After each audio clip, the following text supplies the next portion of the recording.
নমস্কার বন্ধুরা, ভক্তের আরাধনা চ্যানেলে আপনাদের সবাইকে স্বাগত। বন্ধুরা, আজ বরুথিনী একাদশী। এই একাদশী পালন করলে কী ফল প্রাপ্ত হয় এবং একাদশী পালন না করলে কোন পাপ হয় এবং তার শাস্তি কী হয়, এর সব কিছু আজ আমরা এই ভিডিওটির মাধ্যমে জানব। কিন্তু তার আগে বন্ধুরা, আমার এই চ্যানেলটিকে সাবস্ক্রাইব করতে ভুলবেন না। বন্ধুরা, তাহলে শুরু করছি বরুথিনী একাদশীর মাহাত্ম্য। বৈশাখ কৃষ্ণপক্ষীয় বরুথিনী একাদশী ব্রত মাহাত্ম্য ভবিষ্যোত্তর পুরাণে যুধিষ্ঠির শ্রীকৃষ্ণ সংবাদে বর্ণনা করা হয়েছে। যুধিষ্ঠির মহারাজ শ্রীকৃষ্ণকে বললেন, হে বাসুদেব, আপনাকে প্রণাম। বৈশাখ মাসের কৃষ্ণপক্ষের একাদশী কী নামে প্রসিদ্ধ এবং তার মহিমাই বা কী, তা কৃপা করে আমাকে বলুন।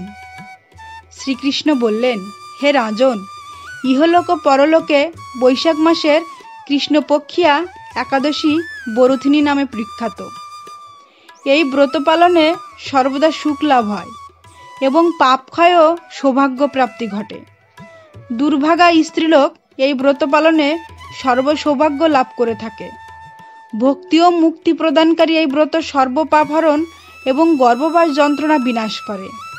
এই ব্রত প্রভাবে মান্ধাত্তা, ধুন্ধুমার আদি রাজারা দিব্যধাম লাভ করেছেন। এমনকি মহাদেব শিব এই ব্রত পালন করেছিলেন। 10,000 বছর তপস্যার ফল কেবলমাত্র এক বরুথিনী ব্রত পালনে লাভ হয়। যে শ্রদ্ধাবান ব্যক্তি এই ব্রত পালন করেন, তিনি ইহলোক ও পরলোকে সমস্ত প্রকার বাঞ্ছিত ফল লাভ করেন। হে নৃপশ্রেষ্ঠ, অশ্বদান অপেক্ষা গজদান শ্রেষ্ঠ। গজদান থেকে ভূমিদান, তা থেকে তিলদান, তিলদান থেকে স্বর্ণদান এবং তা অপেক্ষা অন্নদান শ্রেষ্ঠ। অন্নদানের মতো শ্রেষ্ঠ দান আর নেই। পিতৃলোক, দেবলোক ও মানুষেরাই অন্নদানেই পরিতৃপ্ত হন। পণ্ডিতেরা কন্যাদানকে অন্নদানের সমান বলে থাকেন। স্বয়ং ভগবান গোদানকে অন্নদানের সমান বলেছেন। আবার এই সমস্ত প্রকার দান থেকেও বিদ্যাদান শ্রেষ্ঠ। কিন্তু এই বরুথিনী ব্রত পালনে সেই বিদ্যাদানের সমান ফল লাভ হয়ে থাকে। পাপমতী যেসব মানুষ কন্যার উপার্জিত অর্থে জীবন ধারণ করে, পুণ্য খায়ে তাদের নরক যাতনা ভোগ করতে হয়। তাই কখনো কন্যার উপার্জিত অর্থ গ্রহণ করা উচিত নয়। যে ব্যক্তি বিভিন্ন স্বর্ণালঙ্কার সহ কন্যাদান করেন, তার পুণ্যের হিসাব স্বয়ং চিত্রগুপ্তও করতে অসমর্থ হন। কিন্তু বরুথিনী ব্রত পালনকারী কন্যাদান থেকেও বেশি ফল লাভ করে। ব্রতকারী ব্যক্তি দশমীর দিনে কাঁসার পাত্রে ভোজন, মাংস, মসুর, ছোলা, শাক, মধু, অন্যের প্রদত্ত অন্নগ্রহণ 2 বার আহার পরিত্যাগ করবে।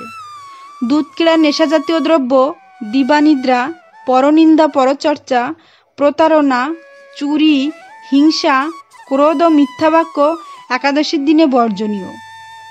কাঁসার পাত্রে ভোজন, মাংস, মসুর, মধু, তেল, মিথ্যা ভাষণ, ব্যায়াম, 2 বার আহারও এসব দ্বাদশীর দিনে পরিত্যাজ্য।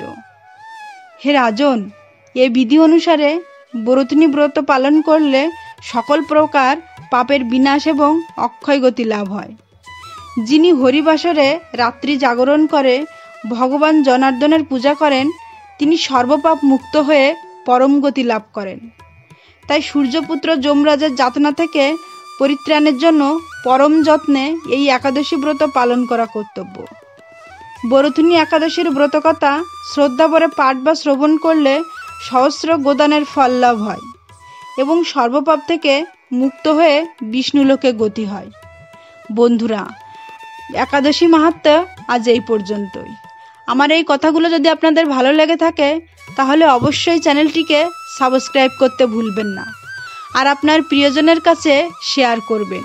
ঈশ্বর আপনাদের মঙ্গল করুক।